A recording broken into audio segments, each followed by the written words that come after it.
Reunion में मेरी ex girlfriend की आंखें रोने की वजह से लाल हैं। ईथन, तुम मुझे फिर से प्यार क्यों नहीं कर सकते?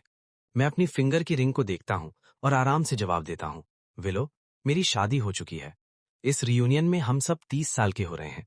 विलो चैन उन सब लोगों के बीच में अलग ही दिखती है जिनका एज के साथ वेट बढ़ गया है। सबसे दूर कोने में होने के बाद भी वो मुझे एक बार में पहचान लेती है। जैसे ही हमारी आंखें मिलती हैं, मेरा दिल जोर से धड़कता है। मैं उसके फेस को देखता हूँ। वो अब वो लड़की नहीं रही जो मुझे याद थी। एक स्ट्रेंजर का फेस भी लग रहा है और ऐसा भी जो मुझे पूरा याद है। 8 साल हो गए और हम फिर से यहाँ हैं। ये मुझे पूरी तरह सरप्राइज कर देता है। वो मेरी फिंगर की रिंग को देखती है और ऐसे स्माइल करती है जैसे कुछ हुआ ना हो। शादी? तुम हमारी क्लास में आखिरी बच्चे थे जो अभी तक सिंगल थे। रुको, मेरा मतलब मैं। मिस चैन अभी भी आखिरी हैं जो सिंगल हैं। वैसे मैंने सुना है वो किसी बड़े ऑफिसर के बेटा से शादी करने वाली हैं, तो पहले से ही कॉन्ग्रेचुलेशंस। सबके हंसने और ग्लासेस टकराने के बाद क्राउड में से कोई बोलता है, ईथन, अगर तुम दोनों का तब ब्रेकअप नहीं हुआ होता तो तुम्हारी शादी किसी अमीर घर में हुई होती ना? हाँ। क्या तुम्हें अफसोस नहीं होता? हम यंग और पागल थे। वो बस बचपन का प्यार था। अपनी वाइफ को कभी बाहर लाओ, हम भी देखेंगे तुम्हें किस टाइप की लड़की पसंद आती है। हाँ। तुमने शादी कब की ईथन? तुमने किसी को बताया ही नहीं। ग्रेजुएशन के बाद तुमने कभी उसकी फोटो सोशल मीडिया पर नहीं डाली। कहीं वो इतनी सिंपल तो नहीं कि तुम दिखाना नहीं चाहते? वो बाहर रहती है। सबके फेस पर एक जैसी लुक है, एक आउटसाइडर की तरह मजा लेने वाली लुक। सबको पता है कि सालों पहले मेरा और विलो का ब्रेकअप कितना गंदा और ह्यूमिलिएटिंग था। वो मेरे हॉस्टल के बाहर पूरी रात खड़ी रही, मुझे वापस आने के लिए बोल रही थी, और मैंने खुद को नीचे जाने से रोक लिया। अब वो वापस आई है, सबकी सोच से भी ज्यादा सक्सेसफुल होकर। ये मेरे फेस पर एक साइलेंट थप्पड़ जैसा लगता है। ऑब्वियसली सब लोग आग में थोड़ा और तेल डालना चाहते हैं। मैंने सुना है विलो चैन ने वो कंपनी ही खरीद ली जहां ईथन काम करता है। वो अब तुम्हारी बॉस है।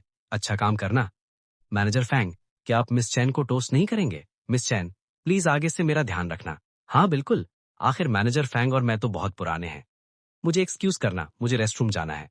मैं ऊपर देखता हूँ और मिरर में अपने 30 साल के फेस को चुपचाप देखता रहता हूँ। ईथन को देखो, अभी भी ऐसा लगता है जैसे 20s के स्टार्ट में हो। कोई शक नहीं कि तब विलो उसके क्वाइट चार्म की वजह से उसके पीछे पागल थी। अरे छोड़ो, किसे पता कि वो सच में मैरिड है भी या नहीं।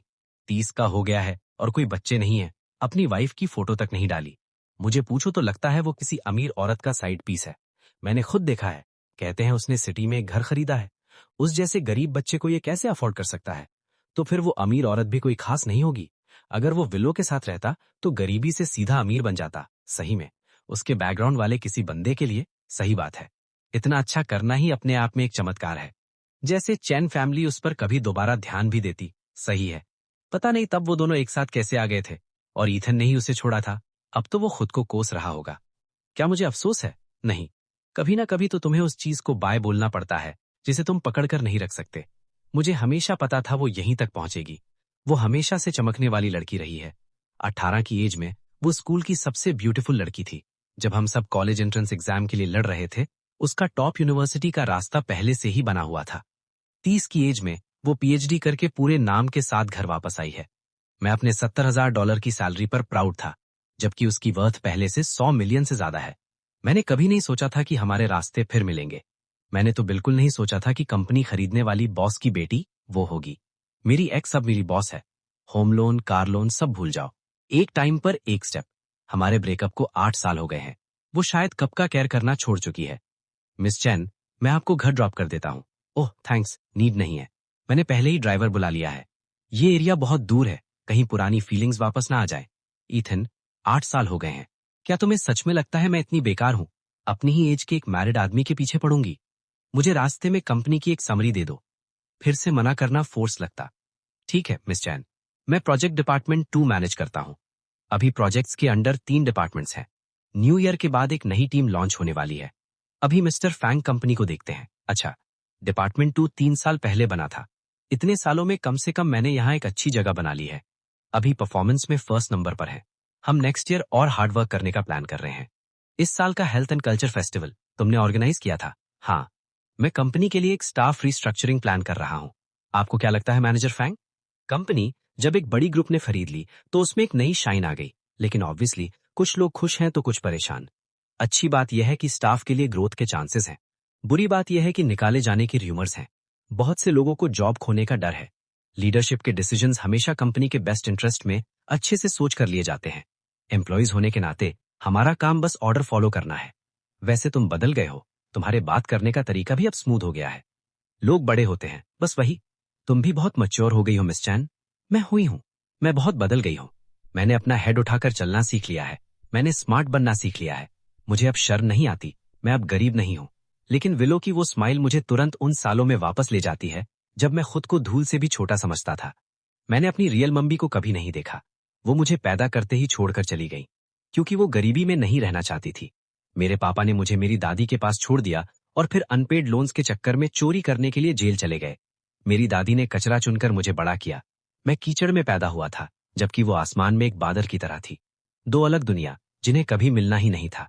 मैंने पहली बार विलो चैन को तब देखा था जब मैं 16 साल का था, अपनी दादी के साथ उसके बड़े घर के बाहर कचरा चुन रहा था। मैंने ऐसे शूज पहने थे जिनके नीचे से टूटे हुए थे। मेरी स्कूल यूनिफॉर्म लूज लटक रही थी।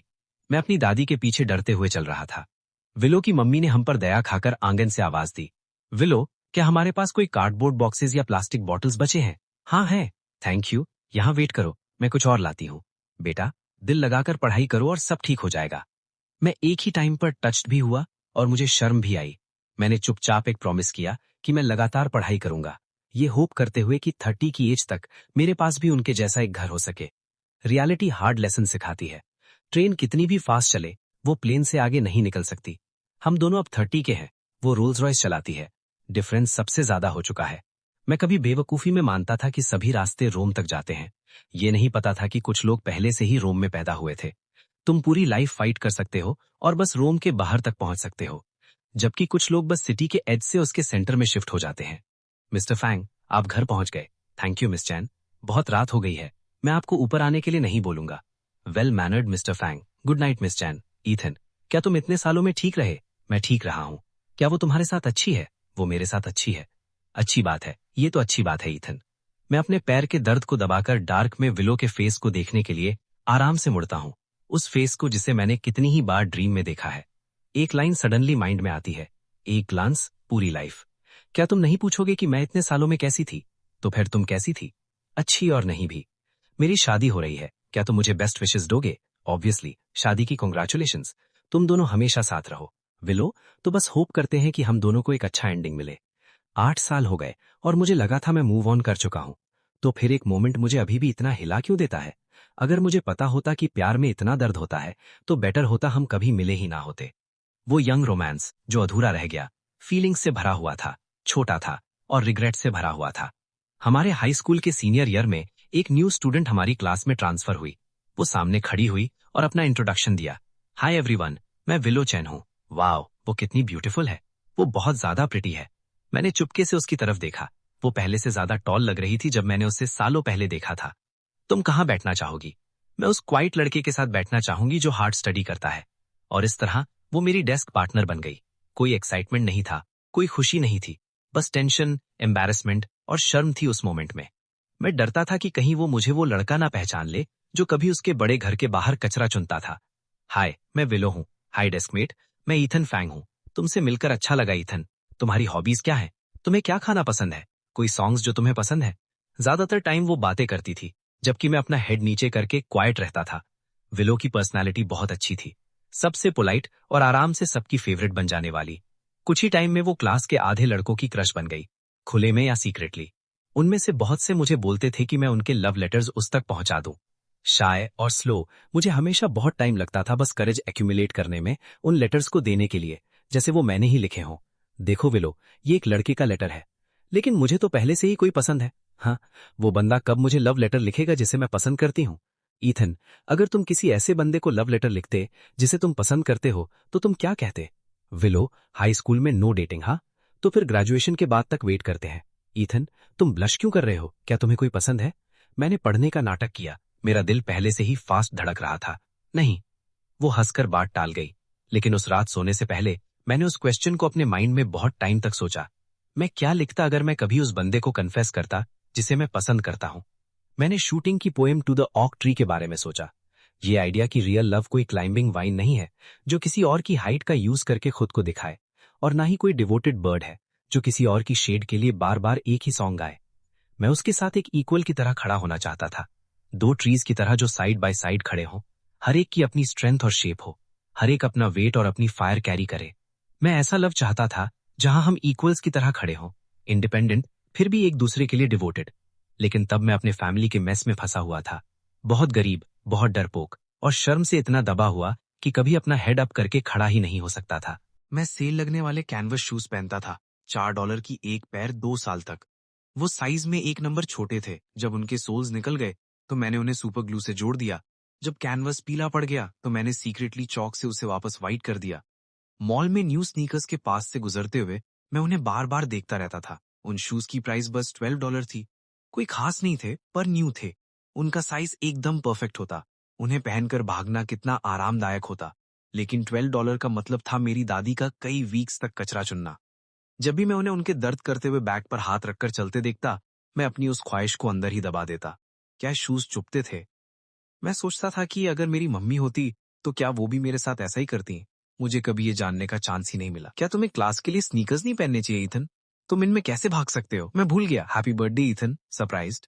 मैंने तुम्हारा आईडी देख लिया था। ये तुम्हारा बर्थडे गिफ्ट है।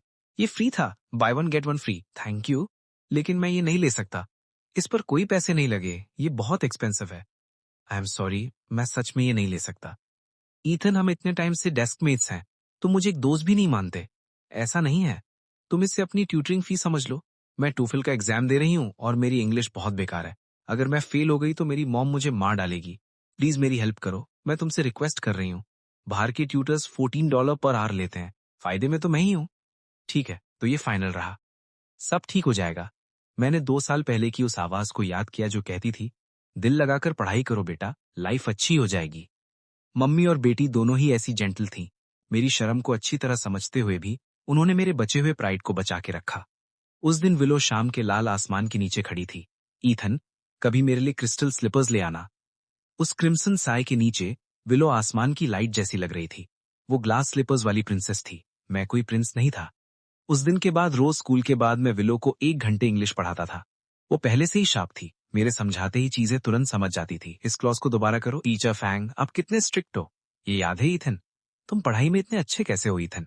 तुम इतना कम क्यों बोलते हो? कुछ नहीं है। ये तब की बात है जब मुझे पता चला कि अमीर फैमिलीज के बच्चों को पढ़ाई के लिए अब्रॉड भेज दिया जाता है, जबकि हम जैसे बाकी लोग कॉलेज एंट्रेंस एग्जाम में पूरी जान लगा देते हैं।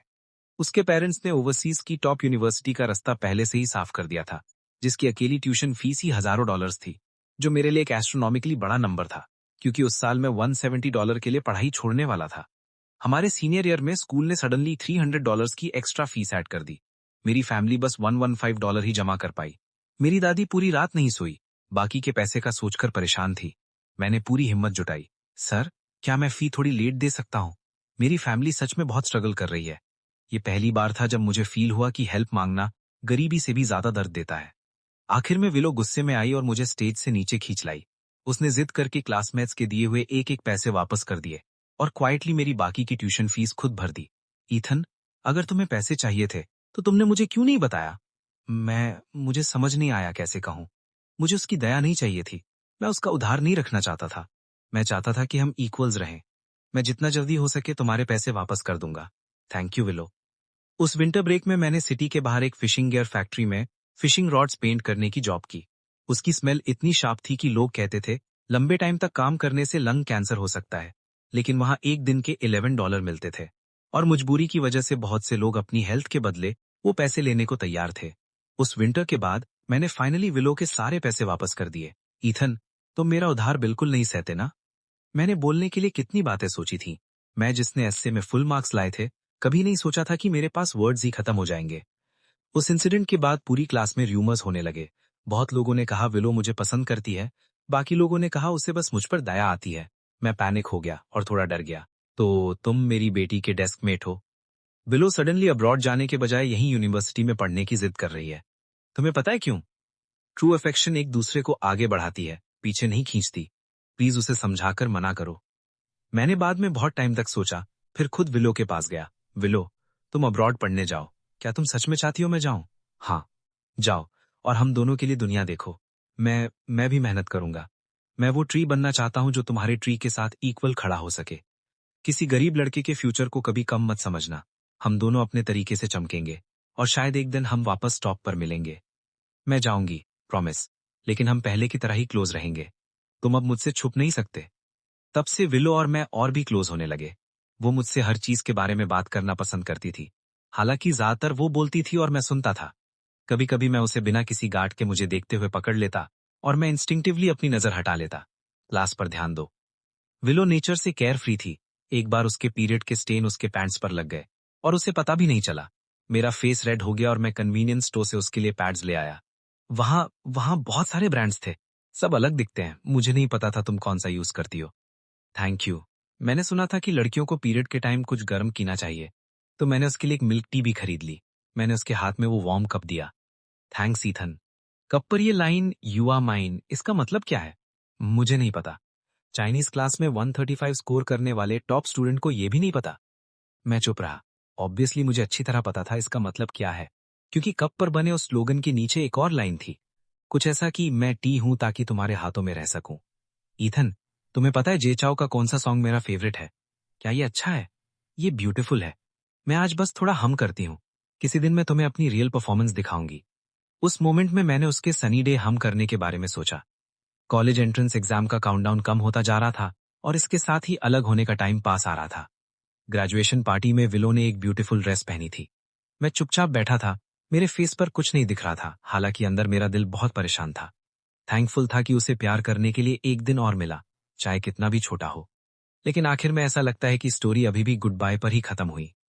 एंडिंग गुड बाय है, लेकिन कुछ गुड बाय स्माइल के साथ कहने के काबिल होते हैं। विलो ने क्राउड की तरफ देखा। हमारी आंखें क्वाइट अंडरस्टैंडिंग में मिली। सालों बाद मुझे फाइनली समझ आया। उस मोमेंट में उसने जो फील किया था वो प्यार की पहली आहट थी। उस समर विलो की इंग्लिश टेक्स्ट बुक के बैक कवर पर मैंने ओक ट्री वाली पोएम लिखी थी। बदले में उसने मेरा क्यूक्यू अकाउंट बनाने में हेल्प की। पासवर्ड है LOLY1226। कहीं तुम मुझे भूल न जाओ। तुम ग्रेजुएशन डिनर में क्यों नहीं आए? सबका इक्वल डिवीजन था, लगभग $14 पर पर्सन। वैसे भी मैं कुछ दिन में जा रहा हूँ। हैप्पी जर्नी फिर। फ्लाइट के लिए ऐसा नहीं बोलते। सॉरी, मैं कभी फ्लाइट पर नहीं बैठा। कोई बात नहीं, तुम्हें बहुत सारे चांसेस मिलेंगे। तुम जैसा स्मार्ट बंदा एक दिन बिलियनर बनेगा। ये देखो, ये तुम्हारे लिए है। ये तुमने खुद बनाया है। ये अमेजिंग है। पूरी दुनिया में एक ही है। मैं इसे संभाल कर रखूंगा। मैंने विलो को कभी सच नहीं बताया। वो छोटा फॉक्स चार्म एक पैर का पार्ट था, दूसरा मैंने अपने पास रखा था। एक आखिरी हग ईथन, सब ठीक हो जाएगा। उसके बाद हम दोनों अपनी अपनी दुनिया में चले गए। हम ठीक थे, दुनिया के अपने अपने कोने में। मैं पहले सोचता था काश स्टोरी यहीं खत्म हो जाती। फ्रेंड्स से ज्यादा पर लवर्स से कम। एक ऐसा अफेक्शन जिसे हम दोनों में से किसी ने बोलने की हिम्मत नहीं की। सबसे क्लोज चीज जो हमने शेयर की वो अलग होने से पहले का वो एक हग था। कोई हार्ट ब्रेक नहीं हुआ, कोई सेपरेशन नहीं हुआ, बस एक मेमोरी जो स्वीट रहनी चाहिए थी। अगर हम 30 की एज में फिर मिलते और वो मुझे बताती कि उसकी शादी हो रही है, तो मैं खुशी खुशी उसे रेड एनवेलप देता और कहता विलो, शादी की मुबारक हो। तब मेरा ध्यान रखने के लिए थैंक यू। अब मेरे पास थोड़े पैसे हैं तो ये मेरी तरफ से। शायद मैं मजाक भी करता। हे ओल्ड क्लासमेट, तुम्हें पता है पहले मुझे तुम पर क्रश था। इसके बजाय मैंने एक फेक स्माइल दी, उसे पूरी लाइफ की खुशी विश की और फिर अपना फेस घुमा लिया। पहले से ही अपने आंसू नहीं रोक पा रहा था। रोने के बाद मैंने क्वाइटली अपने आंसू पोंछे और खुद से कहा कि सब ठीक है, बस जल्दी सो जाओ और कल का दिन बेटर होगा। मैं वापस मास्क पहना और एलिवेटर से बाहर निकला, उस जगह की तरफ जिसे लोग घर कहते हैं। तुम कहाँ थे? इतनी लेट क्यों आए? तुम्हें पता है तुम्हारे ओल्ड मैन कितने टाइम से वेट कर रहे हैं? डोर के बाहर एक बंदा बैठा था, फ्रैंक फैंग, मेरा बायोलॉजिकल फादर। 1 साल पहले पुलिस ने मुझे कांटेक्ट करके बताया था कि वो जेल से रिलीज हो गया है। फादर वर्ड मैंने बस टेक्स्ट बुक्स में ही सुना था, जहां उसे प्यार का पहाड़ कहा जाता है। लेकिन इस दुनिया में हर बाप ऐसा नहीं होता। मैं अपने एक हाथ की फिंगर्स पर गिन सकता हूँ कि मैंने उसे अपनी लाइफ में कितनी बार देखा है। नेबर्स कहते थे कि मेरी मम्मी मेरे पास आते ही छोड़कर चली गई थी, क्योंकि वो गरीबी में नहीं रहना चाहती थी। मेरा बाप सालों तक इधर उधर भटकता रहा, जब तक कि उसके लेने वाले आखिर में हमारे घर नहीं आ गए। उसने वो ट्यूशन फी के पैसे चुरा लिए जो मेरी दादी ने मेरे लिए बचा कर रखे थे, और ऊपर से मुझे एक बोझ भी कहा। मैंने तुम्हारी स्टेप मदर को रिसेंटली ढूंढ लिया है। वो मेरे हाफ ब्रदर को मुझे अपना बाप मानने देने से पहले $40,000 चाहती है। तुम्हें $40,000 दूं? मैं क्यों दूं? क्या तुमने कभी मुझ पर $1 भी खर्च किया है? क्योंकि मैं तुम्हारा बाप हूं, क्योंकि तुम फैंग नाम कैरी करते हो। मैं बूढ़ा हो रहा हूं, मुझे अपने बुढ़ापे में ध्यान रखने के लिए एक बेटा चाहिए। मेरे पास पैसे नहीं है, और अगर होते भी तो मैं तुम्हें नहीं देता। ठीक है, अब मेरे पास कोई शर्म नहीं बची है। अगर तुम्हें शर्म नहीं आती तो मैं यहीं बैठा रहूंगा। पूरे मोहल्ले को आने दो और देखने दो कि तुम कितने अनग्रेटफुल बेटा बने हो। ऐसी लाइफ केओटिक, थकाने वाली, कभी कभी मुझे एकदम एज पर ला देती है। मैं अपने ईयर प्लग्स लगाता हूँ और मोमो के सॉफ्ट व्हाइट फर को सहलाता हूँ। उसके पर करने की वाइब्रेशन को फील करता हूँ। मोमो एक स्ट्रे कैट है जिसे मैंने 6 साल पहले बचाया था। तब उसकी स्किन पर घाव थे और वो एक लेग से लंगड़ा कर चलता था। मैंने न्यू ईयर के दिन उसे ठंड में कांपते हुए देखा था। तो तुम भी एक स्ट्रे हो, हाँ? चलो साथ में रहते हैं, फिर हम दोनों में से किसी को भी अनवांटेड नहीं होना पड़ेगा। मैंने उसे ठीक करने में बहुत टाइम लगाया और आखिर में वो रिकवर हो गया। सालों में वो गोल मटोल और हेल्दी हो गया है, हालांकि उसका लंगड़ाना कभी नहीं गया। हर शाम जब मैं काम से घर आता हूँ, चाहे कितनी भी लेट हो जाए, मोमो लंगड़ाते हुए आता है, म्याऊं करके मेरा वेलकम करने। रात को उसके पर करने की आवाज सुनते हुए, चाहे मेरा दिन कितना भी बेकार रहा हो, मुझे फिर से अच्छा फील होता है। जब कोई नया बॉस चार्ज लेता है तो सबसे पहले मार उन्हीं लोगों पर पड़ती है जो कम काम करते हैं या सपोर्ट रोल्स में हैं। रातों रात बहुत से लोगों की जॉब चली गई और सब लोग परेशान हो गए। ऑफिस में बस यही बात होने लगी। न्यू बॉस मिस चेन सच में बहुत ब्यूटीफुल हैं, पूरी तरह से परफेक्ट, अमीर, ब्यूटीफुल, सब कुछ। भूल जाओ, उनकी शादी पहले से फिक्स हो रही है। अपेरेंटली उन्हें टॉल, लीन, क्वाइट बॉयज पसंद है। मुझे ऐसा क्यों लग रहा है कि मैंने मिस चेन को पहले कहीं देखा है? ओह, मुझे अब याद आया। ईथन, ईथन तुम्हारी वाइफ। मैंने एक बार उनकी फोटो देखी थी और वो एकदम मिस चेन जैसी दिखती हैं। मैनेजर, हमें अपनी वाइफ की वो फोटो फिर से दिखाओ ना। मैंने न्यू फोन लिया है, इसमें सेव नहीं है। मैंने एक बहाना बनाया और ऑफिस से बाहर निकल गया। मैं अपनी फिंगर की रिंग को देखता रहा, थोड़ी देर के लिए ख्यालों में खो गया। ऑब्वियसली कोई वाइफ नहीं थी। मैंने वो रिंग खुद खरीदी थी और मैरिड होने का नाटक किया था। थोड़ा तो उन मैच मेकिंग और फ्लर्टिंग से बचने के लिए, और थोड़ा वर्क प्लेस के ड्रिंकिंग कल्चर की वजह से, जहां मुझे ऐसे सिग्नल्स मिलते थे जिनसे मैं डील नहीं कर पाता था। आखिर में मैंने बस ये कहने का डिसीजन लिया कि मैं मैरिड हूं, ताकि ये परेशानी कम से कम हो। सोचा था कि मैं वैसे भी कभी शादी नहीं करूंगा। मेरे कोवर्कर्स क्यूरियोसिटी में पूछते रहते थे, तो मैंने उन्हें बताया कि मेरी वाइफ अब्रॉड रहती है। सब लोग मजाक उड़ाते रहते थे, फोटो दिखाने को कहते थे। जो एक अकेली फोटो मेरे पास सेव थी, वो विलो की एक पुरानी फोटो थी। वो अच्छी है, उसके पास अब कोई है जिसे वो पसंद करता है। मुझ जैसे गरीब बच्चे के लिए वो कभी नहीं होने वाली थी। वैसे वो बंदा जरूर बहुत अमेजिंग होगा। मैनेजर फैंग, जल्दी फ्रंट डेस्क पर आओ, कोई बंदा तुम्हारा बाप होने का क्लेम करके तमाशा कर रहा है। मेरा बेटा ईथन फैंग, मैंने उसे पढ़ाने के लिए दिन रात एक कर दिया, और अब जब वो कुछ बन गया है तो अपने बाप को पहचानता भी नहीं है। मुझे कोई बताए क्या ये फेयर है? हर दिन वो बन ठन कर घूमता है, अच्छी लाइफ जीता है, लेकिन उस बंदे के लिए $1 भी नहीं निकालता। क्या मैनेजर फैंग सच में ऐसा है? वो तो हमेशा बहुत डिसेंट बंदा लगता था। ये रहे तुम, देखो तुमने मेरा क्या हाल कर दिया है। सब लोग अच्छे से देख लो, ये मेरा बेटा है और इसके पास कोई कॉन्शियंस नहीं है। एक मोमेंट के लिए मुझे लगा जैसे मैं वापस उस हाई स्कूल जिम क्लास में आ गया हूँ। वही ह्यूमिलिएशन जो मैंने 18 की एज में फील की थी। एक ऐसा ह्यूमिलिएशन जो मुझे लगा था मुझे दोबारा कभी नहीं फील करना पड़ेगा। लेकिन 30 की एज में भी मैं इससे बच नहीं पाया था। मिस्टर फैंग, क्या सबके पास बहुत एक्स्ट्रा फ्री टाइम है? विलो की आवाज आई, शार्प और कमांडिंग। मुझे नहीं पता था ईथन का कोई बाप भी है। तुम कौन हो? मैं इसकी बॉस हूँ। इन्हें ऑफिस ले जाओ, लीगल टीम को कॉल करो। तुम अंदर मत आना, बाहर वेट करो। मुझे कभी नहीं पता चला कि विलो ने फ्रैंक से क्या कहा। मुझे बस इतना पता था कि उस जैसा बंदा खाली हाथ नहीं मानेगा। एग्जीक्यूटिव ऑफिस में मैं महंगे कारपेट पर खड़ा था। मेरा फेस शर्म से लाल हो रहा था। क्या उन्होंने पैसे मांगे? मैं तुम्हें ट्रांसफर कर दूंगी। मिस चेन ने पहले ही हैंडल कर लिया। Thank you miss Chen. Thank you Mallow. Manager Fang, कैसे करूं? सही बात है, मैं उन्हें क्या ही दे सकता हूं। एक आइडिया है, मैनेजर फैंग को मेरी वेडिंग प्लान करने दो। मुझे होप है तुम मुझे डिसअपॉइंट नहीं करोगे। लेकिन लेकिन मैंने पहले कभी वेडिंग प्लान नहीं की है। तुमने बिना किसी दिक्कत के हजारों लोगों के लिए health and culture festival handle किया था। एक सिंगल वेडिंग तो कुछ भी नहीं होनी चाहिए। बिसाइड्स मेरे टेस्ट को तुमसे अच्छा कौन जानता है? समझ गया। अगले दिन मैं विलो के फियांसे से मिला। हे, मैं आऊ तो हूँ, मिस्टर ईरो। हेलो, मैं ईथन फैंग हूँ। मिस चेन के साथ आपकी वेडिंग प्लान करने की चार्ज में हूँ। हे, क्या तुम मेरे लिए एक ग्लास पानी ला सकते हो? सेक्रेटरी फैंग, प्लीज एक ग्लास पानी ले आओ। तो क्या मिस चेन की कोई स्पेसिफिक रिक्वेस्ट है? बस वेन्यू को फ्लावर्स से भर दो, बाकी म्यूजिक के लिए सनी डे यूज करना। सालों पहले उसने एक बार कहा था कि हमारी वेडिंग फ्लावर्स से ढकी होगी और बैकग्राउंड में वही सॉन्ग बजेगा। वो भूली नहीं थी, बस उसके साथ खड़ा बंदा मैं नहीं था। ठीक है, मैं इसका ध्यान तुरंत रखूंगा। अच्छा है, बाकी के लिए अपना टाइम लो। मैनेजर फैंग, मेरी एक और मीटिंग है। ऑड वुमन, हे, चलो कुछ खाने चलते हैं, मुझे बहुत भूख लगी है। अगर तुम फिनिश नहीं कर सकते तो बस मेरा थोड़ा वेट करो। मुझे 2 साल से इस जगह की क्रेविंग हो रही थी। ये एकदम वो जगह नहीं है। मैं भी पहले यहाँ बहुत आता था, बस तुम्हें ऐसी जगह देखने की एक्सपेक्टेशन नहीं थी।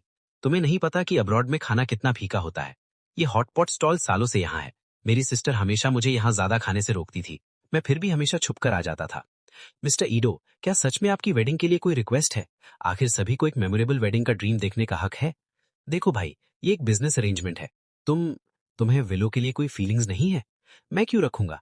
मुझे तो लगता है तुम दोनों की जोड़ी ज्यादा अच्छी लगती है। ये मेरी तरफ से लाइन क्रॉस करना था, सॉरी। नहीं, इट्स फाइन। विलो हर तरीके से ग्रेट है। अच्छी family, successful, beautiful, well educated. तो क्या तुम उसे पसंद करते हो? मजाक मत करो, मैं कभी उसके काबिल कैसे हो सकता हूँ? तुम दोनों एक दूसरे को पहले से जानते थे ना। मेरा दिल बैठ गया। तुम्हें कैसे पता चला? मैंने गेस किया। जिस तरीके से तुम किसी ऐसे बंदे को देखते हो जिसे तुम पसंद करते हो, वो तुम छुपा नहीं सकते। मैं तुम्हें एक सीक्रेट बताता हूँ। मैं जिसे पसंद करता हूँ उसका टेम्पर बहुत बुरा है, और उसे लोगों को मारना भी पसंद है। मुझे देखो, मुझे तो उसके काबिल होना चाहिए ना, लेकिन वो बस खड़ी होकर मुझे किसी और से शादी करते हुए देख रही है। हाँ, शायद एडल्ट वर्ल्ड में किसी को प्यार करना, उनके साथ रह पाना और उनसे शादी कर पाना तीन एकदम अलग चीजें हैं। सडनली मेरा मूड बेकार हो गया। आओ मेरे साथ ड्रिंक करो। मैं इस जगह को किसी से भी अच्छा जानता हूँ। एस ऑफ स्पीड्स की एक बोतल खोलो और मेरे लिए 10 कैरियो के होस्टेसेस बुलाओ। मैंने एक्सपेक्ट नहीं किया था कि आजकल के बच्चे ऐसे पार्टी करते हैं। मकोटो एक के बाद एक कप पीता गया, और इतनी कम टॉलरेंस होने की वजह से वो कुछ ही मिनट्स में ड्रंक हो गया। तुम कहाँ रहते हो? मैं तुम्हें घर छोड़ देता हूँ। मेरा कोई घर नहीं है। कोई और ऑप्शन ना होने पर मैंने विलो को उसे लेने के लिए कॉल किया। मैं इसकी सिस्टर हूँ, मैं इसे अभी घर ले जाऊंगी। प्लीज गेस्ट्स का ध्यान रखना। राइट, उसे पार्टी करना अच्छे से आता है। 10 होस्टेसेस ऑर्डर कर रहा था। मिस्टर ईडो की सिस्टर उसे घर ले गई थी। वो शायद सोच रही है कि मैं ही वो बंदा हूं जिसने वो 10 होस्टेसेस ऑर्डर की थी।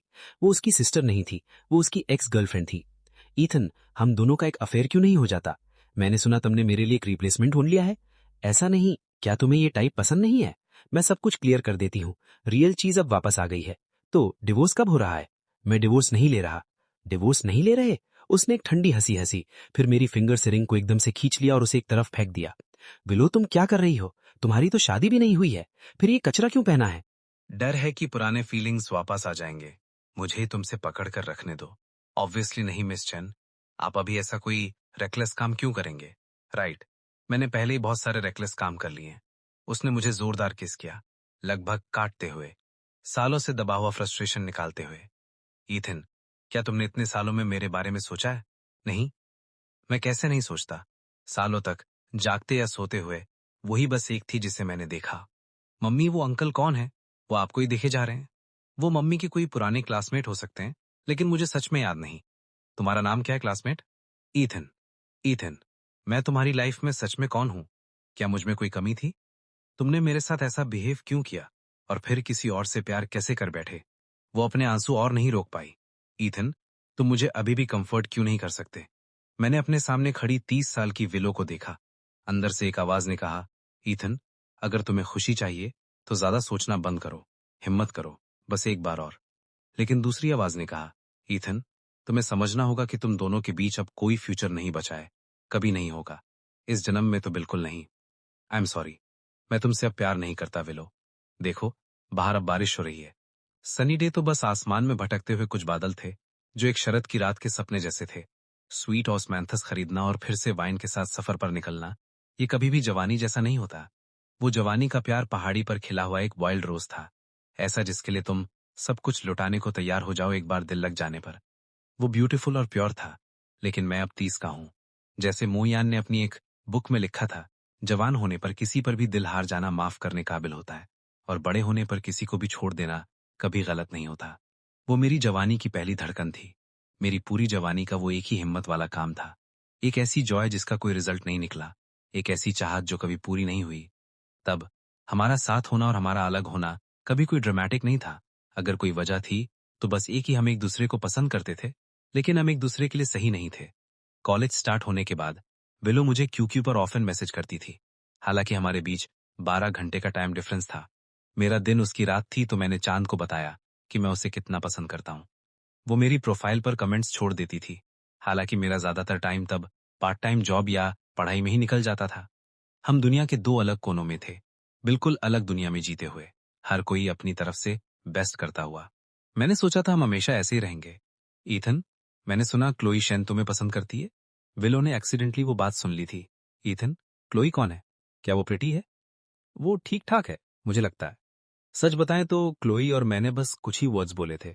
मुझे बस इतना पता था कि हम दोनों क्लास के सबसे गरीब बच्चों में से थे। मैंने सुना था वो गांव से थी और छोटी एज में ही उसके फादर की डेथ हो गई थी। हम कभी कभी कैफेटेरिया के सबसे सस्ते फूड स्टॉल पर या स्टेशन पर मिल जाते थे, जहां फ्री सूप मिलता था। मेरी पार्ट टाइम जॉब और क्लास के बीच वो कभी कभी मेरे लिए सीट बचा लेती थी। क्या तुम उसे पसंद करते हो? नहीं? तो क्या तुम मुझे पसंद करते हो? मैं तुम्हें बहुत पसंद करता हूँ एक्चुअली। नहीं, मैं तुम्हें सच में बहुत पसंद करता हूँ। तो फिर तुम मुझे चेज़ क्यों नहीं करते? विलो के इस सडन कन्फेशन ने मुझे पूरे दिन के लिए डिस्ट्रैक्ट कर दिया। अगले दिन वो सच में मेरे स्कूल आ गई। कन्फेशन फेस टू फेस होना चाहिए, तभी उसकी वैल्यू होती है। ईथन, तुम मुझे चेज़ करने वाले हो या नहीं? ऑनेस्टली मुझे पटाना बहुत ईज़ी है। बस एक बार बोल दो कि तुम मुझे पसंद करते हो और मैं तुम्हारी गर्लफ्रेंड हूँ। मैं तुम्हें पसंद करता हूँ। मैं तुम्हें बहुत पसंद करता हूँ, बहुत ज़्यादा। वो मेरी लाइफ में पहली और आखिरी बार था जब मैंने किसी चीज़ के लिए डर को साइड में रख दिया था। तब हम पूरे कैंपस में एक दूसरे का हाथ पकड़कर घूमते थे। एक खाली रास्ते पर मैं झुककर उसके लिप्स को किस कर गया और फिर हमारा ये लॉन्ग डिस्टेंस रिलेशनशिप स्टार्ट हुआ। वो बहुत चाइल्डिश हो सकती थी। अगर मैं रिप्लाई करने में स्लो होता तो वो मेरा फोन मैसेजेस से भर देती। जब मैं गुस्सा हूं तो तुम्हें मुझे मनाना पड़ेगा। बस मुझे बेबी कह दो और मैं तुम्हें माफ कर दूंगी। मैं हमेशा से शांत और बोरिंग टाइप का बंदा रहा हूं। हर बार वो मुझे टीज करती जब तक मैं मान नहीं जाता। वो जल्दी अपसेट हो जाती थी, लेकिन उसे मनाना उतना ही ईजी था।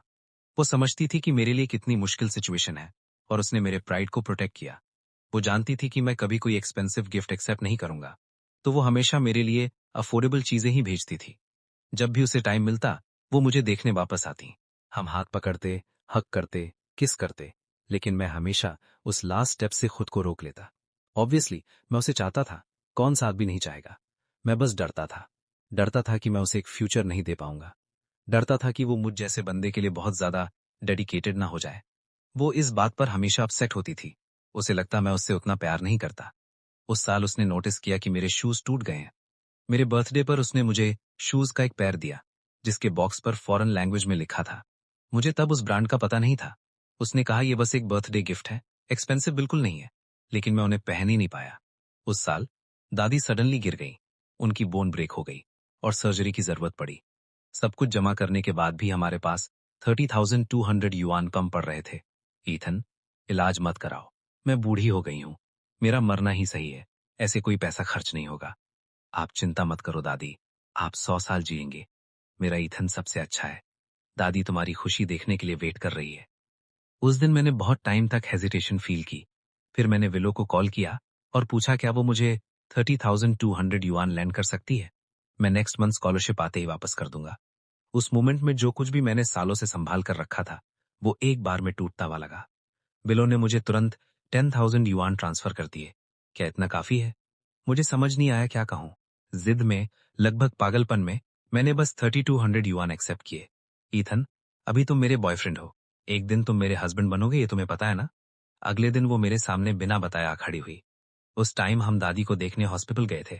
उसने ऑपरेटिंग रूम के बाहर मेरा हाथ कसकर पकड़कर मेरा वेट किया। दादी की सर्जरी अच्छे से हो गई। उन्होंने विलो को देखा और रिलीफ के साथ स्माइल की। ईथन का ध्यान रखने के लिए अब कोई है। अगर मैं मर भी जाऊं तो मैं आराम से मर सकती हूँ। लेकिन दादी अभी नहीं जा सकती। आपको हमारी शादी देखनी है, हमारा बच्चा देखना है। तो अभी कुछ साल और जियो, ठीक है? लेकिन आखिर में वो इसे कभी नहीं देख पाई। वो उस लाइफ को कभी एंजॉय नहीं कर पाई जो मैंने उनसे प्रॉमिस की थी। एक नॉर्मल दिन वो रास्ते में गिर गईं। उनके हाथ में प्रॉन्स का एक बैग था जो उन्होंने अभी खरीदा था। वो अभी भी ताजा थे, लेकिन उनकी सांस रुक गई थी। उनका हार्ट स्टॉप हो गया था। ये हार्ट प्रॉब्लम थी। क्या पहले कभी कोई साइंस नहीं थे? उन्हें जो भी बीमारी थी उन्होंने जरूर मुझसे छुपलाई होगी। मैं कितना बेकार था, मुझे कुछ पता नहीं चला। उन्होंने कचरा चुनकर मुझे बड़ा किया, मेरी स्कूल फीस जमा की। वो बस 1 साल और वेट क्यों नहीं कर सकती थी? बस 1 साल और, फिर मैं ग्रेजुएट हो जाता। मैं पैसे कमा सकता था और उनका ध्यान रख सकता था। बेटा, अपने पेरेंट्स को कॉल करो। फ्यूनरल की तैयारी का टाइम आ गया है। मॉर्ग की फी 300 युआन पर डे है। हर्स की 600। बाकी चीजें मिलाकर 1,000 से ज्यादा खर्च आएगा। बरियल क्लोथ्स, क्रिमेशन और बाकी सारे फ्यूनरल कॉस्ट्स। एक बार में मुझे रियलाइज हुआ कि मैं दादी को एक अच्छा सेंड ऑफ भी नहीं दे सकता। मैं अभी क्लब में पार्ट टाइम काम कर रहा हूँ। गेस्ट्स को कंपनी देता हूँ। मैं दिन के कुछ 100, कभी कभी 1,000 से ज्यादा कमा लेता हूँ। मैं तुम्हें वहां जॉब दिला सकता हूँ, लेकिन वहां बस गाना नहीं होगा। उस दिन बिना किसी बात के विलो की मम्मी ने मुझसे कांटेक्ट किया। उन्होंने मुझे अपने घर बुलाया।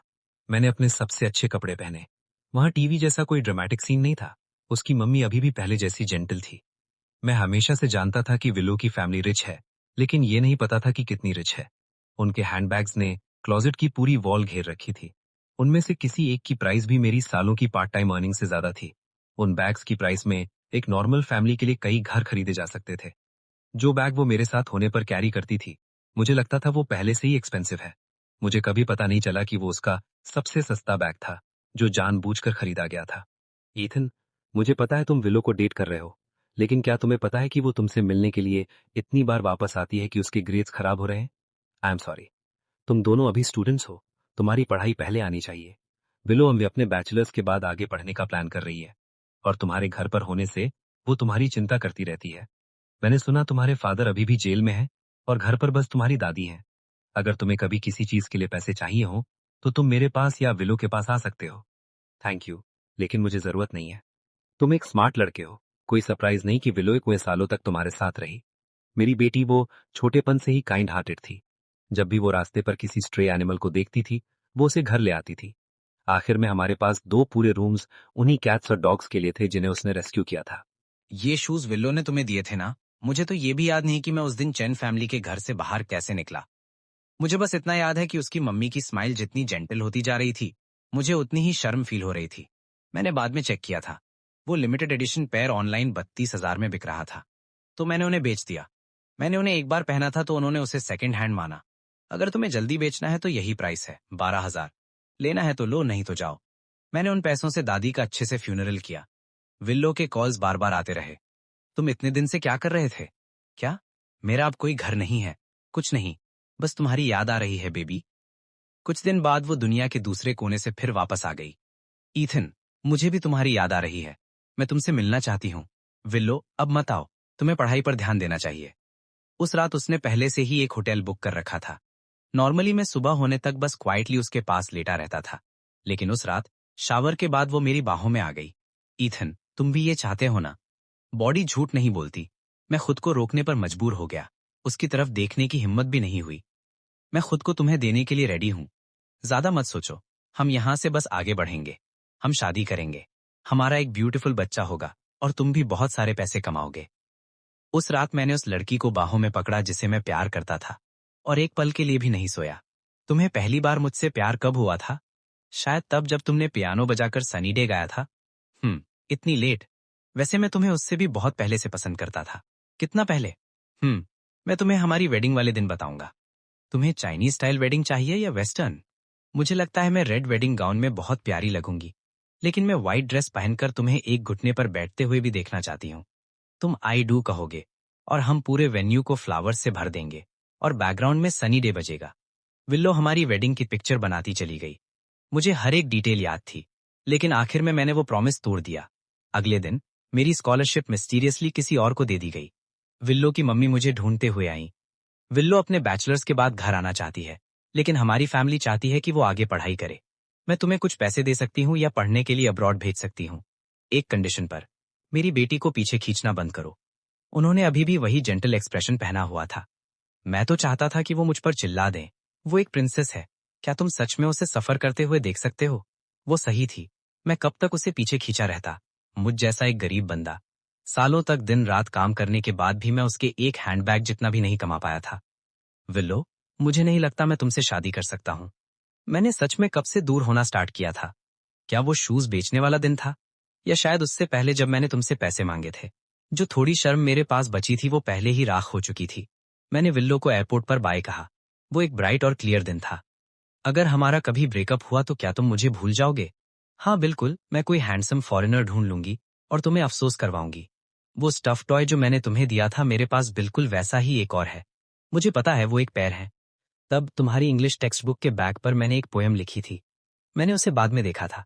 तुम पागल लड़की, मुझे पहले से ही पता था। मैंने उसे बाय करके हाथ हिलाया और उसे क्राउड में खो जाने दिया। सबसे नॉर्मल दिन पर मैंने अपनी लाइफ के सबसे इंपॉर्टेंट इंसान को छोड़ दिया। उसके बाद मैंने स्लोली दूर होना स्टार्ट कर दिया। मैंने उसके कॉल्स आंसर करना बंद कर दिए, उसके मैसेजेस के रिप्लाई देना बंद कर दिए। वो गुस्सा होने लगी और हमारी लड़ाई होने लगी। विल्लो, शायद हमें ब्रेकअप कर लेना चाहिए। उसे समझ नहीं आ रहा था उसने क्या गलत किया। ब्रेकअप क्यों करना है? बस मुझे मना लो और सब ठीक हो जाएगा। तुम ऐसा क्यों कर रहे हो? मेरे डॉम में एक बंदा था जो किसी को रिजेक्ट करते वक्त हमेशा एक ही लाइन बोलता था, तुम मेरी टाइप की नहीं हो। ईथन, क्या तुम मजाक कर रहे हो? हम 2 साल से साथ हैं और तुम मुझे बोल रहे हो मैं तुम्हारी टाइप की नहीं हूं। वो आई और मेरे डॉम बिल्डिंग के बाहर पूरी रात वेट करती रही। मैं विंडो के पास बैठकर पूरी रात उसे देखता रहा। मुझे पहले कभी समझ नहीं आया था कि रियल हार्ट-अटैक का मतलब क्या होता है। उस रात मैंने उसे पहली बार फील किया। मेरा चेस्ट इतना टाइट लग रहा था कि मैं सांस भी नहीं ले पा रहा था। हर सांस के साथ मेरा दिल दर्द कर रहा था। आखिर में उसकी मम्मी आई और उसे ले गईं। लाइफ बहुत बड़ी है विल्लो। मुझे नहीं लगता हम दोबारा कभी मिलेंगे। वो पहले रोमांस नॉवेल्स पढ़ना पसंद करती थी। मुझे हमेशा वो लीड्स बेकार लगते थे जो बोलते नहीं थे। ऐसे लोग प्यार के काबिल नहीं होते। वो सफर करना डिजर्व करते हैं। लेकिन जब आप अंदर से पूरी तरह से टूट चुके हो तो आप बोलने की हिम्मत कैसे कर सकते हो, स्पेशली जब वो लड़की इतनी अच्छी थी। चाहे स्टोरी रुइन पर ही क्यों ना खत्म हो, मैं उसे एक्सेप्ट कर लूंगा। हाँ, मैं प्यार डिजर्व नहीं करता था। प्यार वीड्स की तरह वाइल्ड ग्रो करता है, फिर टाइड की तरह पीछे हट जाता है। मैं स्लोली ये समझने लगा कि अफसोस ही लाइफ का नेचर है। बाद में मुझे पता चला कि बिजी रहना लगभग हर चीज को ठीक कर सकता है। पैसे ने मुझे किसी भी चीज से ज्यादा टाइम तक हील किया, तो मैंने खुद को कमाने में लगा दिया। मैंने अपनी पहली जॉब 2 साल तक की। एक रात 9 बजे के बाद, क्योंकि मैंने क्लाइंट के साथ ड्रिंक करने से मना कर दिया था, ईथन कल से आने की जरूरत नहीं है। मैं खुद को कैब पर पैसे खर्च करने के लिए मना नहीं पाया। मैं ठंडी हवा में आधे घंटे तक खड़ा रहा, बस ये रियलाइज करने के लिए कि लास्ट विंटर बस पहले ही जा चुकी थी। मैं लेट नाइट रास्ते पर अकेला चलता रहा, जहां जाने के लिए कोई जगह नहीं थी। एक के बाद एक लाइट वाली विंडोज पीछे छूटती गईं, और उनमें से एक भी मेरी नहीं थी। एक अडल्ट का ब्रेकडाउन 1 सेकंड में हो सकता है। तो क्या तुम सच में यहीं बाहर काम कर रहे हो? एक आवाज सडनली मेरे पास से आई। मैं ग्राउंड पर बैठा हुआ था और मैंने ऊपर देखा तो क्लोई वहां खड़ी थी। क्या हुआ? कुछ नहीं, बस लास्ट बस मिस हो गई। क्या तुम दूर रहते हो? चलो मैं तुम्हें घर ड्रॉप कर देती हूँ। क्या तुम श्योर हो तुम्हें कोई प्रॉब्लम नहीं है? आज क्रिसमस है, यहीं बाहर कैब मिलना मुश्किल है। उसके बाद हमने नंबर्स एक्सचेंज किए। वो वाकई में मुझसे चेक इन करती रहती थी। टाइम के साथ मुझ जैसे पागल बंदे को भी पता चल गया कि वो क्या फील करती है। आई एम सॉरी, मैं अभी किसी को डेट नहीं करना चाहता। क्या ये तुम्हारी एक्स की वजह से है? मुझे तुम पर बहुत पहले से क्रश था, मैं बस बोलने में इनसिक्योर था। अगर ठीक लगे तो क्या हम कम से कम फ्रेंड्स बनकर रह सकते हैं? वो अपने ग्रेड स्कूल के 2nd ईयर में थी, तब उसके पास बहुत फ्री टाइम था। वो बातें करने वाली नहीं थी, लेकिन वो हमेशा अपने एक्शन से दिखाती थी। वो अच्छा खाना बनाकर मेरे ऑफिस ले आती। वो लड़कियों में फेमस मिल्क टी के लिए लाइन में खड़ी होती, बस मेरे लिए लाने के लिए। तब तक और भी फ्लेवर्स आ गए थे, हर एक पहले से बेटर था। लेकिन मैं हमेशा उस लड़की के बारे में सोचता था जिसने एक बार मेरे लिए सनी डे गाया था। ईथन, मैं तुम्हें सच में पसंद करती हूँ। फिर एक दिन उसकी मम्मी मुझे मिली और मेरे बैकग्राउंड के बारे में घुमा फिराकर पूछने लगी। प्लीज मेरी बेटी से दूर रहो। तुम्हारा बाप एक क्रिमिनल है। तुम्हारे साथ रहने से उसका करियर रुइन हो जाएगा। ग्रेजुएशन के बाद उसे एक स्टेबल करियर चाहिए। तुम्हारे जैसा फैमिली बैकग्राउंड, कोई भी फैमिली इसे कभी एक्सेप्ट नहीं करेगी। मुझे फाइनली समझ आया कि लाइफ ऐसी चीज है जिसे आप अकेले जीते हो। शायद एक अडल्ट का अकेलापन मतलब अपने खुशी और दुख को अकेले कैरी करना। तो सालों में मैंने खुद को एक लोन वुल्फ बना लिया। मैंने दिन रात काम किया, खुद को इम्प्रूव करने में लगा दिया।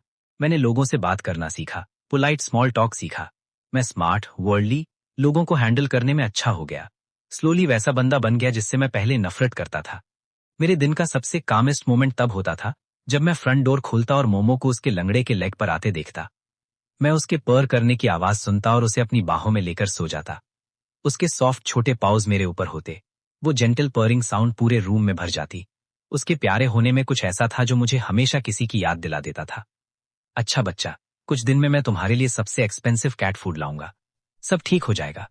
लेकिन स्लोली मोमो बूढ़ा होने लगा और वो कम खाने लगा। एक दिन काम के बाद मैं विल्लो की मम्मी से मिला। सालों हो गए थे, टाइम जैसे उन्हें भूल गया था। ईथन, तुम बहुत बदल गए हो। आप बिल्कुल पहले जैसी लग रही हैं। विल्लो भी बहुत बदल गई है। उसने इन सालों में बहुत मेहनत की है, पढ़ाई की, अपने पैसे कमाए, सब कुछ सही डायरेक्शन में जा रहा था। मैंने उसे कहा, बेटा तुम 30 की होने वाली हो, अब सेटल होने का टाइम आ गया है। उसने कहा, मॉम आप जिसे चाहे मेरे लिए चूज कर लो। सब कुछ सही चल रहा था, लेकिन फिर उसने सडनली अपना माइंड चेंज कर लिया। विल्लो का ये रिबेलियस नेचर इतने सालों से, ये सब तुम्हारी वजह से है। मैंने सुना तुम्हारे फादर ने रिसेंटली उसकी कंपनी में तमाशा किया था। विल्लो ने उन्हें 3 लाख युआन दिए। ईथन, क्या तुम एक मां का दिल समझ सकते हो? आई एम सॉरी मैम, मैं ये नहीं कह सकता कि मैं समझता हूँ।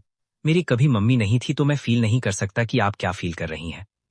लेकिन मैंने आपसे कभी नफरत नहीं की। जब मैं 16 साल का था, आपने मेरे सर पर हाथ रखा था और मुझे दिल लगाकर पढ़ने को कहा था, ये कहकर कि चीजें आगे चलकर अच्छी हो जाएंगी। मैं उस बात के लिए हमेशा आपका शुक्रगुजार रहा हूँ। लेकिन मैं अब 18 साल का नहीं हूँ, मैं 22 का भी नहीं हूँ, मैं 30 साल का हूँ। आपको मेरी सेल्फ रिस्पेक्ट बचाने के लिए बातें घुमाने की जरूरत नहीं है। मैं समझता हूं आप क्या कहना चाहती हैं। आप टेंशन मत लीजिए, मैं उसकी लाइफ खराब नहीं करूंगा। सालों पहले एक और माँ ने मुझे बिल्कुल इसी तरह वॉर्न किया था। मैं विलो के वो पैसे वापस कर दूंगा, इतना तो मैं अभी भी हैंडल कर सकता हूँ। वो आखिरी इंसान है जिसका उधार मैं अपने ऊपर रखना चाहता हूँ। इस बार मैं बिल्कुल शांत और कंपोजर में रहा, लेकिन तभी विलो की माँ ने एक ऐसी बात कही जिसने मुझे एक गहरी खाई में फेंक दिया। 10 साल पहले तुम्हारी वजह से उसका मिसकैरेज हुआ था। 10 साल बाद भी तुम बिल्कुल वैसे ही जिद्दी हो। कब तक तुम उससे चिपके रहोगे? मैंने उसकी कंपनी के अकाउंटिंग डिपार्टमेंट में वो 3 लाख युआन ट्रांसफर कर दिए। मैंने छोटे छोटे क्रिस्टल से भरी हुई हाई हील्स खरीदी और रेजिग्नेशन लेटर के साथ रिसेप्शनिस्ट को बोलकर विलो तक पहुंचा दी। वाह, ये कितनी प्यारी हैं, ईथन। क्या ये ग्लास स्लीपर्स हैं? एक दिन तुम मुझे सच में ग्लास स्लीपर्स देना। वो एक प्रिंसेस है, वो इस दुनिया की हर प्यारी चीज डिजर्व करती है। मैंने उस दिन कार नहीं चलाई, मैं बस पैदल चलना चाहता था। जब भी मैं परेशान होता था, मैं रास्ते पर ऐसे ही पैदल चलता था। जिस लड़की से मैंने प्यार किया, उसने 20 की एज में मुझसे प्यार किया था। अब वो 25 में जिसकी भी वाइफ बने, 30 में जिसकी भी माँ बने, मैं बस उसकी खुशी चाहता था। विलो, तो फिर मैं तुम्हारी खुशी की दुआ करता हूँ, लेकिन मुझे तुम्हारी कोई ब्लेसिंग नहीं चाहिए, और ना ही मैं तुम्हारी खुशी की दुआ करना चाहती हूँ, ईथन। विलो की आवाज ने मेरे कदम रोक दिए। तुम पैसे से उधार तो चुका सकते हो, लेकिन हमारे उस रिश्ते का क्या? मैं वहां एकदम सुन खड़ा रहा, बस उसे देखता रहा। रात की हवा उसके कोट को हिला रही थी। विलो, आखिर में मैं कभी तुम्हारे प्यार के काबिल नहीं था। उस साल तुम प्रेग्नेंट थी, है ना? हाँ, हमारा एक बच्चा होने वाला था। ब्रेकअप के अगले ही दिन मेरे पेट में बहुत तेज दर्द हुआ। उस रात मैंने ड्रीम देखा कि हमारा बच्चा मुझसे पूछ रहा है, मम्मी, क्या आप मुझे नहीं चाहती? अगर आप मुझे नहीं चाहती तो मैं किसी और मम्मी के पास चला जाता हूँ। डॉक्टर ने कहा कि प्रेगनेंसी को बचाया नहीं जा सकता, ये एक अर्ली मिसकैरेज होगा। वो टूट गई, रोने लगी, पूरी कांपने लगी। ईथन, ऐसा नहीं था कि मैं उसे नहीं चाहती थी। मैंने सोचा अगर हम साथ नहीं भी रहे तो भी मैं उसे अकेले पालूंगी, उसे सब कुछ अच्छा दूंगी। लेकिन वो बिल्कुल अपने पापा की तरह कम खर्च थी। उस पूरे चेकअप में बस 247 युआन ही लगे। विलो ने मुझे पकड़ लिया, उसकी आंखें रोने से लाल थीं। मैं तुम्हें इतने अच्छे से जानती थी कि मुझे पता था तुम्हारी कोई ना कोई वजह जरूर रही होगी। मुझे बाद में पता चला। मुझे पता चला कि तुम्हारी दादी अब नहीं रहीं। मेरा बेचारा ईथन, तुम्हें तब कितना दर्द हुआ होगा। आई एम सॉरी विलो, मैंने वो शूज बेच दिए जो तुमने मुझे दिए थे। कोई बात नहीं, तुम तो जानते हो ना मुझे। मुझे मनाना बहुत ईजी है। बस मुझे बेबी कहो और मैं तुम्हें माफ कर दूंगी। मैं दूसरे किनारे पर इतने टाइम से तुम्हारा इंतजार कर रही थी। तुम्हारे स्ट्रांग होने का इंतजार कर रही थी। तुम्हारे अंदर वो हिम्मत आने का इंतजार कर रही थी कि तुम मेरे पास भाग कर आ सको। मुझे बाद में पता चला कि तुम्हारा फोन नंबर कभी बदला नहीं था, लेकिन तुम कभी ढूंढते हुए नहीं आए। आखिर में मुझसे और बर्दाश्त नहीं हुआ। मैंने सोचा, ठीक है, तो फिर मैं खुद जाकर तुम्हें वापस जीत लूंगी। 2025 की समर में मैं तुम्हें ढूंढते हुए वापस आई, लेकिन तब तक तुम्हारे पास कोई और था, जो तुम्हारे लिए खाना लाता था, काम के बाद तुम्हारा वेट करता था, जिसकी आंखों में बस तुम थे। तब मुझमें ये पूछने की हिम्मत क्यों नहीं थी कि क्या तुम किसी और पर दिल हार चुके हो? क्या तुम मुझे भूल गए हो? देखो मैं कितनी बेकार बन गई थी। लगभग 30 साल की होने को आई। तुम्हारा लाइव स्ट्रीम देखती थी, तुम्हें सूट में देखती थी, कैमरे के सामने कॉन्फिडेंस से बोलते देखती थी। उस दिन मैंने घर वापस आने की फ्लाइट बुक कर ली। मैंने सडनली एक बार और रिस्क लेने का सोचा। किसी मोमेंट पर वो रोने लगी थी। ईथन, अगर अभी भी पॉसिबल है तो चलो एक बार फिर एक दूसरे के प्यार में पड़ते हैं। मैंने अपने जज्बात को संभाला जो बाहर आने वाले थे, और बहुत टाइम तक शांत रहा। विलो, अब इसे यहीं छोड़ देते हैं। क्या तुम अब मुझे पसंद नहीं करते? मैं तुम्हें बहुत पसंद करता हूं, लेकिन मैं तुम्हारी लाइफ खराब नहीं कर सकता। मैं धीरे धीरे समझने लगा था कि इस लाइन का सच में क्या मतलब है। अडल्ट होने पर हमारे फीलिंग्स की एक प्राइस टैग होती है। हर एक इमोशन को उसकी कीमत से नापा जाता है। जब आप सच में किसी की केयर करते हो, लेकिन कोई फ्यूचर नहीं दिखता, तो आप खुद को रोकना सीख जाते हो। आप अपने फीलिंग्स को काट देते हो। वो सारे रेकलेस इमोशंस जिन्हें आप जानते हुए भी चेस करते हो, आखिर में बस 3 वर्ड्स में सिमट जाते हैं, लेट इट गो। विलो, मैं तुम्हें एक बार फिर क्राउड में खो देने दे रहा हूं। मेरी लाइफ में वापस आने के लिए थैंक यू। मैं तुम्हें अब और नहीं रोकूंगा। फ्रैंक मेरे डोर के बाहर फिर से वेट कर रहा था, हमेशा की तरह। तुमने अपने लिए इतना अमीर पार्टनर ढूंढ लिया और तुम्हें लगता है 3 लाख मुझे चुप कराने के लिए काफी है? मैं ये एक्सेप्ट नहीं करता। कम से कम 3 मिलियन होने चाहिए। तो तुम्हारा ये प्लान फेल हो गया। हम खत्म हो चुके हैं। तुम्हें मुझसे 1 रुपया भी नहीं मिलेगा। जिस फैमिली में आप पैदा होते हो उसके दिए हुए घाव कभी पूरी तरह नहीं भरते, पूरी लाइफ में भी नहीं। यहीं से चले जाओ। मैंने फ्रैंक को बाहर चिल्लाने दिया और अंदर आ गया। मोमो, डैडी घर आ गए। लेकिन कोई छोटा सा फर बॉल लंगड़ाते हुए मेरा वेलकम करने नहीं आया। मोमो, क्या तुम भी मुझे छोड़कर चले गए? बिल्कुल उस बच्चे की तरह जिसे मैं सालों पहले कभी जान भी नहीं पाया। अब मैं फिर से अकेला हूं, बिना किसी ठिकाने की भटक रहा हूं। मेरा अब कोई घर नहीं है। उस रात मैंने बार बार स्लीपिंग पिल्स ली, लेकिन फिर भी नींद नहीं आई। फाइनली थकावट जीत गई और मेरी आंखें बंद हो गई। धुंधलेपन में मुझे लगा मैंने किसी को बोलते सुना, ईथन, सो मत, मैं तुम्हारे लिए गाऊंगी।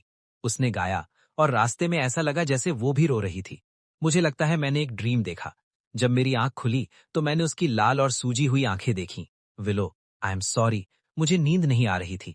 मुझे लगता है मेरे साथ कुछ गलत है। वो एक मोमेंट में वार्म होता, अगले मोमेंट में दूर, कभी कॉन्फिडेंट तो कभी इनसिक्योर। टूट जाता फिर खुद को ही ठीक कर लेता। उससे वजह पूछो तो वो खुद भी नहीं बता पाता।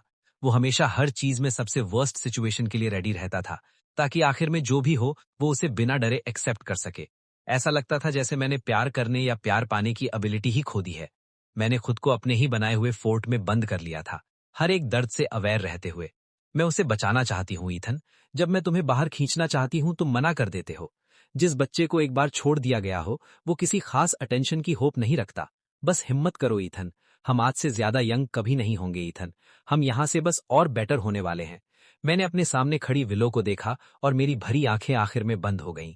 धुंधलेपन में मैं वापस 18 साल का हो गया था। ईथन, हम ठीक हो जाएंगे। क्या हम सच में ठीक हो जाएंगे विलो? हम हो जाएंगे। सब ठीक हो जाएगा। अब अच्छे बच्चे की तरह मुझे बोलो कि ईथन कभी विलो को छोड़कर नहीं जाएगा। बस, अब और रोना नहीं। उस मोमेंट में मैं किसी और चीज के बारे में नहीं सोचना चाहता था। मुझे बस इतना पता था कि मेरी विलो मेरे पास वापस आ गई थी। इस बड़ी और परेशान दुनिया में जिस लड़की ने कभी मेरी जवानी को पकड़ कर रखा था वो कभी दूर गई नहीं थी। ईथन, तो फिर एक बार और हिम्मत करते हैं। 2026 में चलो फिर से उसी इंसान से प्यार करते हैं जिससे पहले किया था। ईथन, फाइनली हमें अब अलग नहीं होना पड़ेगा। मैंने विलो को देखा और वो इतनी अच्छी तरह स्माइल कर रही थी कि लगा जैसे टाइम वापस 18 साल पर चला गया हो। सिंड्रेला जैसे ही ग्लास स्लीपर्स पहनती है वो प्रिंसेस बन जाती है। अब स्नीकर्स में भी हमें उतना ही ब्लेस्ड फील होता है। 30 की एज में ईथन को अब किसी शू की प्राइस टैग देखकर शर्म फील नहीं होती थी। उसे अब अपनी उस पुरानी बुजदिली को छुपाने की जरूरत नहीं थी। जब हम अलग रहते थे टाइम हमेशा बहुत फास्ट निकल जाता था। हर विजिट बहुत प्रेशियस लगती थी। जब भी हम एयरपोर्ट पर गुड बाय कहते मैं उसकी बाहों में रोने लगता, खुद को रोक नहीं पाता। अब हम फाइनली हाथ पकड़ सकते थे और वो सब कर सकते थे जो कपल्स साथ में करते हैं। हमने साथ में एक रोड ट्रिप की, नीले समुद्र और आसमान से लेकर ग्रीन ग्रास लैंड्स तक, गोबी डेजर्ट से लेकर एक मेजेस्टिक स्तूपा के सामने खड़े होने तक। हमने वहां एक धूप बत्ती जलाई और बुद्धा के सामने एक विश मांगी। क्या तुम कुछ और चाहते हो? नहीं, जो कुछ भी मैंने चाहा था वो सब मेरे पास पहले से है। पहाड़ों के चक्कर लगाना, रिवर्स के चक्कर लगाना, हर स्तूपा के चक्कर लगाना, अगली लाइफ के लिए नहीं, बस रास्ते में तुमसे मिलने के लिए। मंदिर की दौर की घंटियों के बीच मुझे सडनली बुद्धा से पूछने का ख्याल आया। कांग्यांग जियात्सु के स्टाइल में मैंने बुद्धा से पूछा, अगर मुझे कोई ऐसा मिल जाए जो प्यार के काबिल हो, लेकिन मुझे डर हो कि मैं उसे पकड़कर नहीं रख पाऊंगा, तो मुझे क्या करना चाहिए?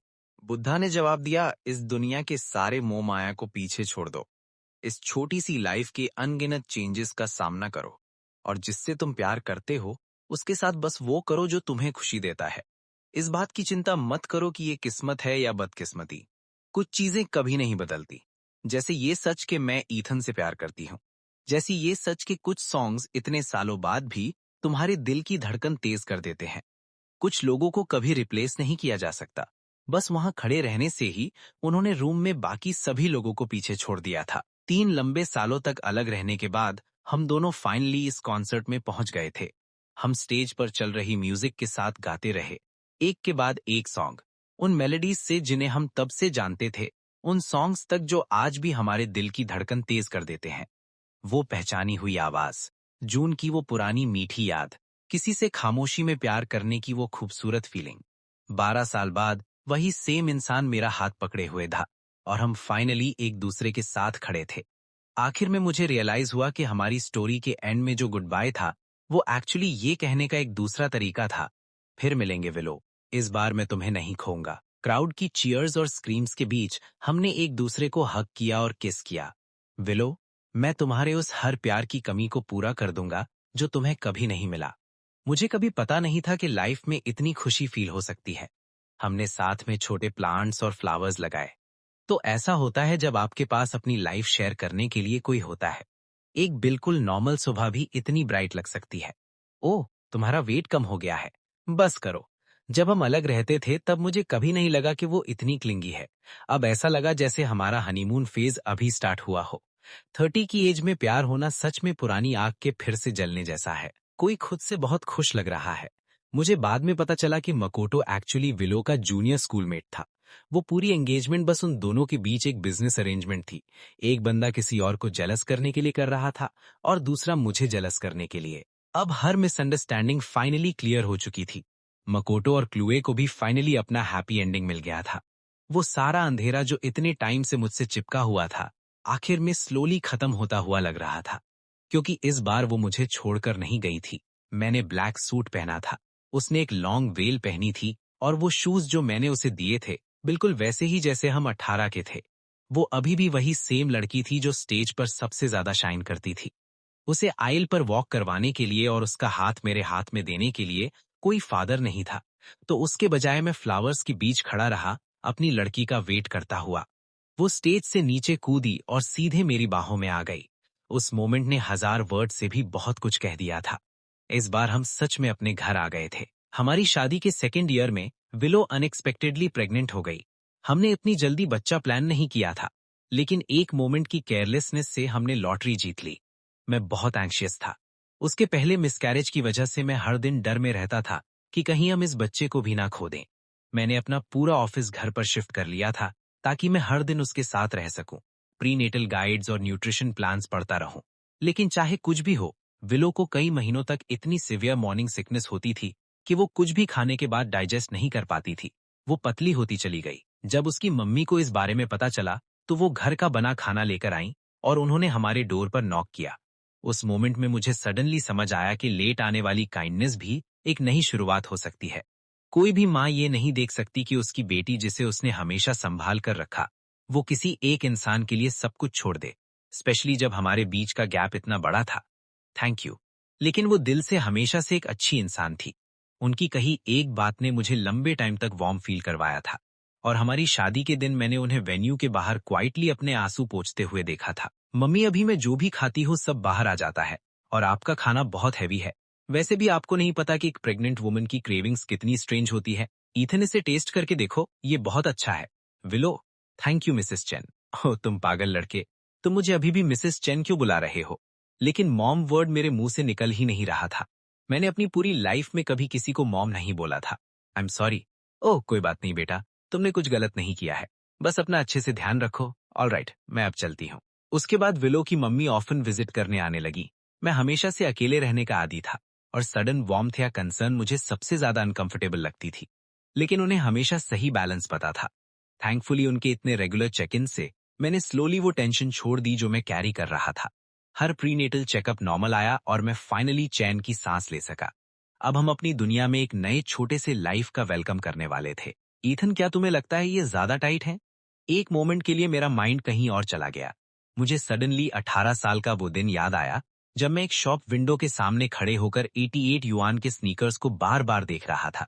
आखिर में एक माँ ने अपने बेटे के लिए वो खरीद लिए और शू के फ्रंट को ऐसे ही प्रेस करके पूछा कि क्या ये ज्यादा टाइट है? Thank you mom. तो ऐसा फील होता है एक माँ का होना। डिलीवरी से 1 महीने पहले मैंने अपना पूरा शेड्यूल क्लियर कर दिया था। डिनर के बाद मैं हमेशा उसके साथ चलता, रास्ते पर उसे संभालते हुए। एक इवनिंग मैंने एक ब्लू आइड कैट देखी जो स्नोबॉल जितनी फ्लफी थी, एक सिल्वर शेडेड कैट। क्या तुम्हें ये पसंद है? क्या इसे घर ले चलने का मन है? नहीं नहीं, रहने देते हैं।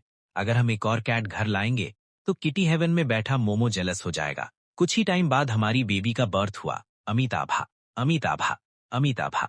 उस रात मुझे किसी चीज को खोने का इतना डर लगा जितना मेरी लाइफ में कभी नहीं रहा था। उसकी आंखें और आईब्रोज बिल्कुल मेरी तरह थी, उसकी नोज और माउथ बिल्कुल विलो जैसा, और वो लूनर मंथ के पहले दिन पैदा हुई थी। तो चलो उसकी नेम मोमो रखते हैं, हमारे पुराने बॉय की तरह। हमारी बेबी हमारे पास वापस आ गई थी। Willow, thank you. मेरा एक फैमिली अब फिर से है। Make sure to like the video, subscribe to the channel, and stay tuned for more stories.